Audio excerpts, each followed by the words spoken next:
Hello, and welcome back to another episode of Witchy Ways for Modern Days. And I welcome you into another edition of the Astrology series. I knew I was going to continue with this, wasn't exactly sure what the next episode would be once we finished with the signs, but now it's become quite clear to me what we need to talk about next. So today's episode is going to be about something in astrology that people often discover later, after they dive into planets, after signs, after they delve through the fun parts of the chart. Because Chiron is not usually the placement people run to first. It's not glamorous like Venus. It's not dramatic like Pluto's energy. It's certainly not comforting like the moon. Chiron is quite tender. It is a raw energy. It's the part of your chart that can make you stop reading the description midway and you kind of go oh. Because Chiron represents the wound. It's not necessarily about a single event in a life, though it can be connected to one. But your Chiron is an energetic wound pattern. It's a place where you might feel perpetually sensitive, insecure, or rejected, unseen, some sort of disconnection, where you feel inadequate or not enough in some way. And before you panic and be like, oh no, I do not want to listen to this one, I am not in a place emotionally where I feel comfortable and steady to learn all about this, because that is what people always think and what they always do when they first learn about Chiron. Let me just say something before you turn this off. Your Chiron is not here to punish you. It's not your curse. Some people will say it is. It is not your curse.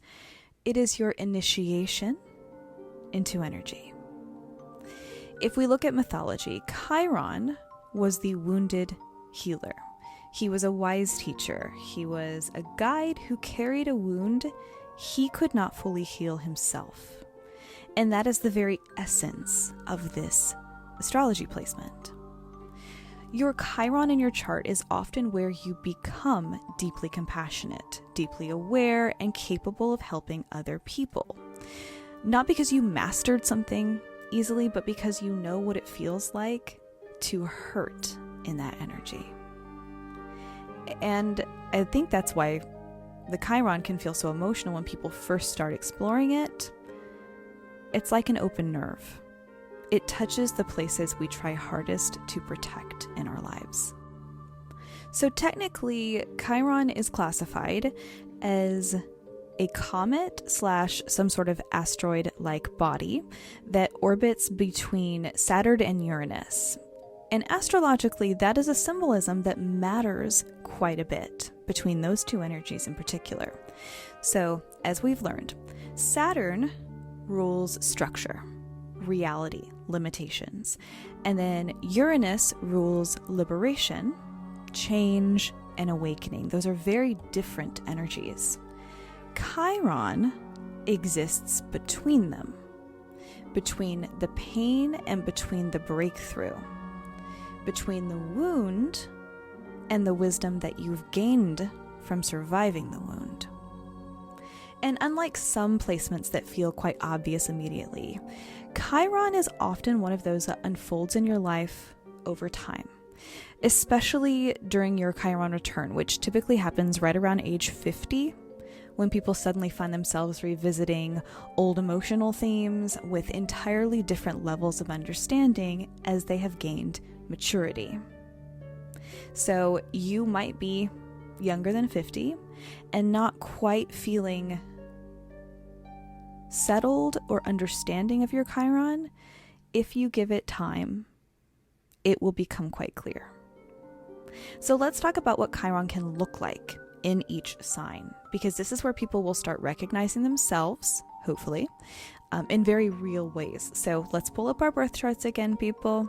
Let's look and see where we can find it, and let's talk about it.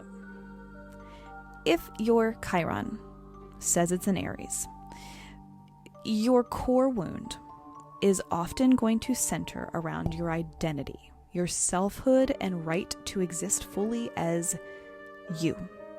So you might struggle with confidence or assertion or feeling like you don't have permission to take up space. You can have fear around being too much or not enough all at the same time. So your ultimate healing will come through reclaiming your individuality and realizing that your existence doesn't need to be justified. If you have a Chiron in Taurus, your core wounds will settle somewhere around self-worth. They'll be about stability and money and security. There can be deep fears around not being safe, not being valued, losing what grounds you.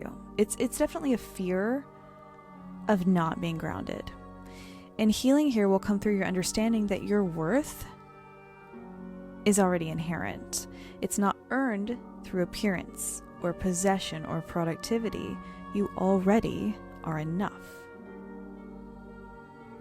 If your Chiron is in Gemini, the core wound for you often will touch on understanding and communication. So you might feel unheard, misunderstood, intellectually insecure, or you're just afraid your voice doesn't matter.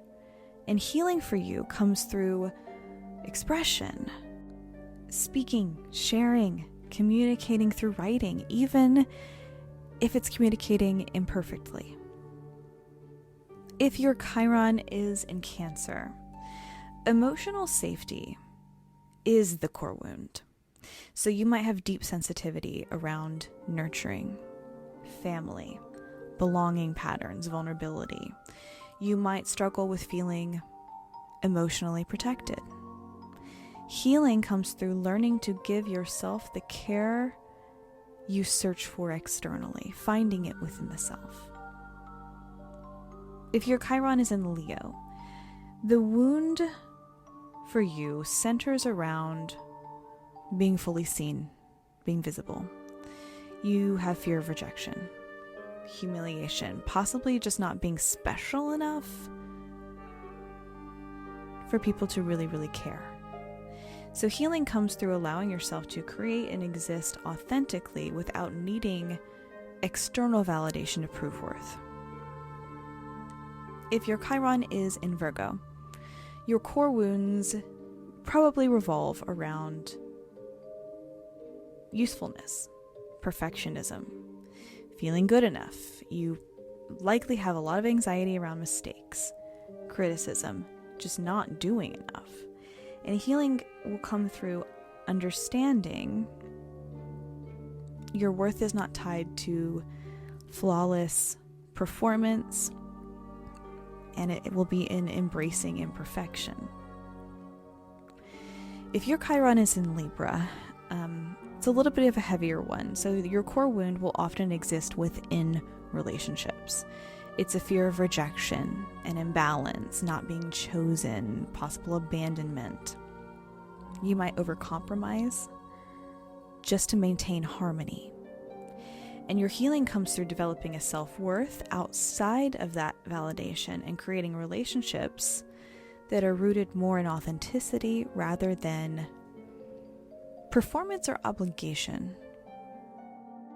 All right, let's take a quick pause, because if you are listening to this podcast, chances are your magic deserves tools that actually meet you where you are. If you aren't already aware, I am part owner of Winslow Naturals, a small family-owned metaphysical shop creating handcrafted ritual oils, candles, sprays, soaks, and spiritual tools, each one made with intention, experience, and deep respect for the craft. These aren't mass-produced products. Every one of our blends is thoughtfully formulated for real-life magic, whether you're working with deities, doing shadow work, calling in abundance, or just protecting your peace in this chaotic world. I also offer personal tarot readings, aura readings, spirit guide confirmations, distance Reiki, and chakra healing sessions for those of you looking for deeper insight, energetic support, and one-on-one spiritual care. If you're ready to elevate your practice with tools, readings, and healing work from people who truly understand the craft, visit Winslow Naturals at winslownaturals.com or find us on TikTok, where we go live every Tuesday, Wednesday, and Thursday. And if it's your first time ordering, you can use code Witchy Ways to get 10% off your first website order, because your magic deserves to be supported intentionally, ethically, and powerfully. If your Chiron is in Scorpio, the core wound touches on intimacy, power, sometimes betrayal, trust. It's an emotional vulnerability, so you might have fears around letting people actually truly see you. And your healing comes through slowly learning that power and vulnerability can coexist. If your Chiron is in Sagittarius, your core wound will revolve around meaning. So belief, truth, spirituality. You might feel disconnected from a purpose, or you're afraid of being wrong about your purpose. And healing will come with allowing your beliefs to evolve instead of needing absolute certainty all the time. If your Chiron is in Capricorn, the wound for you will often involve achievement, success, authority, the pressure to be responsible. So you might have always felt like you have to hold everything together. Your healing will come through recognizing that softness, rest, emotional humanity doesn't make you weak in any way. If your Chiron is in Aquarius, your core wounds can center around belonging, alienation, feeling fundamentally different from other people. So you might have fears of rejection by groups of people or community of people. Your healing will likely come through embracing your uniqueness instead of trying to gain acceptance through community. It's finding acceptance within the self first. And if your Chiron is in Pisces, your core wound is often existential. It's very spiritual. Boundaries with people can feel quite difficult. You may absorb pain deeply or struggle with escapism. Healing for you will come through grounding that sensitivity instead of trying to escape your sensitivity. And here's the thing that a lot of people just don't understand about the Chiron.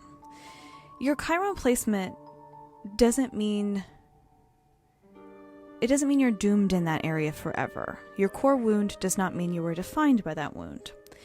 And some of the most gifted of healers and artists and spiritual practitioners have very, very active Chiron placements, because pain creates awareness, and awareness creates wisdom. Not immediately, of course, which is why your Chiron really, really kicks in around that age 50 mark. Because at first, core wounds like this create defense mechanisms. Think hypervigilance, avoidance, people-pleasing, emotional walls.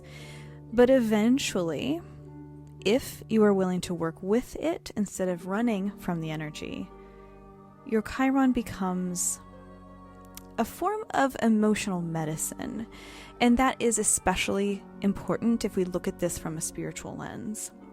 Because in magical spaces, I think people sometimes start believing that healing means becoming completely untouched by that pain.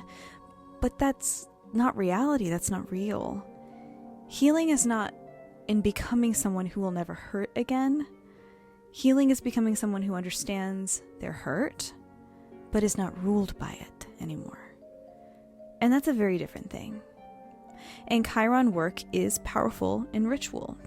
Not necessarily through manifestation, though you can do that, but through more compassionate magic, shadow work, inner child work, ancestral cord-cutting work, self-forgiveness, any sort of meditation that is focused on the body and emotional and somatic release. it's a very deeply emotional territory, but it is also deeply transformative. Because your Chiron placement often points toward the exact place where your soul develops its deepest empathy in this life. And empathy is sacred magic. It's not an aesthetic spirituality. It's not in performative healing. It's in actual compassion. And in knowing and accepting and understanding and healing with your Chiron, you will ultimately become someone capable of helping others feel less alone in their own wounds. And I think that's Chiron's real gift. It's not in perfection, but it is in understanding. So next time in the astrology series, we're going to delve into some deeper, maybe less understood aspects of the astrological wheel. But until then, be gentle with your wounded places, friends. Your Chiron is not a failure. It is a doorway for your continued growth. I hope to see you next time. Have a wonderful rest of your week. Blessed be.